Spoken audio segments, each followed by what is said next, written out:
Kita langsung berbicara dengan ayah ini. Halo ayah, apa kabar? Akhirnya loh, akhirnya kita satu frame ya ayah ya. Biasanya saya selalu ada di belakang. Di sebelahan. Ya, tapi ini senang sekali ayah. Karena ada ayah yang waktu itu menyampaikan ke saya, sebenarnya kalau bekerja dengan passion itu akan bisa berhasil. Money magnet ya ayah. Money magnet. Tapi ya. sebelum memulai itu kita akan berpikir untuk arah situ harus ada pendidikan. Benar begitu kan ayah?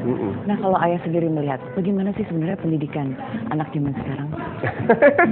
Berat ya ayah ya pertanyaannya ya. Kalau pendidikan anak zaman sekarang berarti ada zaman sekarang dan zaman dulu ya. Zaman dulu. Jadi kalau saya coba membandingkan, anggaplah saya ini zaman dulu ya, jadul. Kemudian anak saya anak zaman sekarang gitu. Saya rasa bahwa kalau model kemudian konsep pendidikan yang dialami zaman saya dan anak-anak zaman sekarang ini masih tidak jauh berbeda.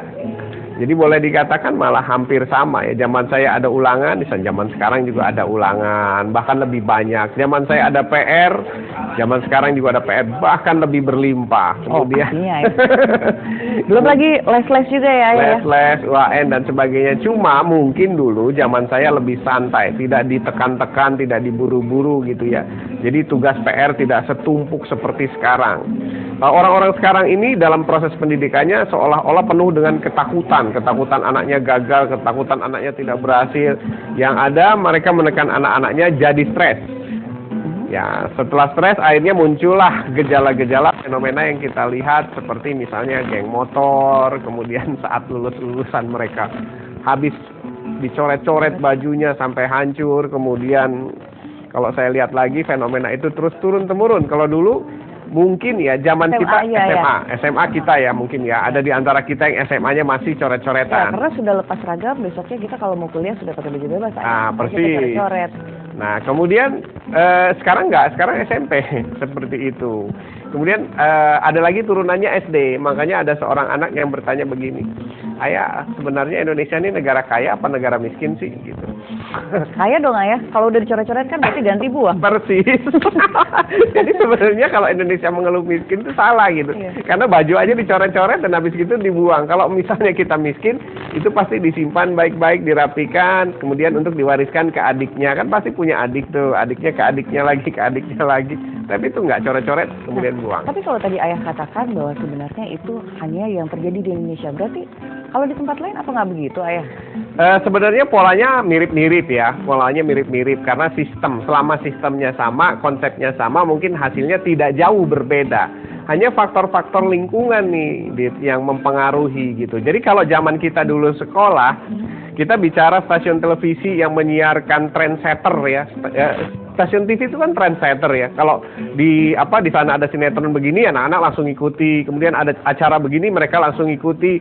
Kemudian diiklankan gadget-gadget begini, mereka langsung cari. Itu kan trendsetter. Bahkan jauh lebih canggih keponakan-keponakan saya ayah daripada saya sekarang untuk membereskan gadget gitu. Persis. Kadang saya nanya loh, bagaimana ya dek caranya? Ya. Nah zaman kita itu sisi positif ya. Selalu ada sisi positif dan ada sisi negatif. Nah zaman kita dulu kan enggak. Zaman kita stasiun TV aja kita cuma punya satu. Dan satu itu benar-benar dimonitor oleh ibu negara waktu itu. Jadi tidak akan program-program yang sembarangan keluar atau yang kurang-kurang etis gitu keluar. Apalagi contoh-contoh tren yang kurang baik, bentakan, teriakan dan sebagainya zaman dulu nggak ada. Nah, kemudian gadget-gadget dulu yang bisa menampilkan film-film, kemudian menampilkan gambar-gambar, situs-situs dan sebagainya belum ada. Internet zaman sekarang belum ada. Jadi banyak hal-hal yang bersifat negatif dari unsur-unsur eksternal itu masih sangat minim sekali. Sementara sistem sekolahnya sih sama aja sama sekarang.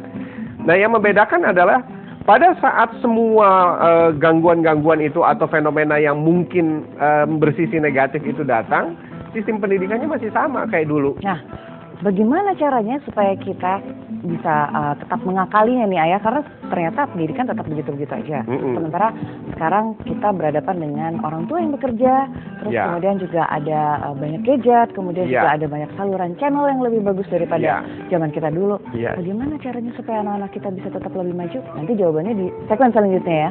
Dan ya Sobat Motivator, jangan kemana-mana karena usai rehat kita akan membahas lebih dalam lagi mengenai tema malam ini. Tetap di Motivator.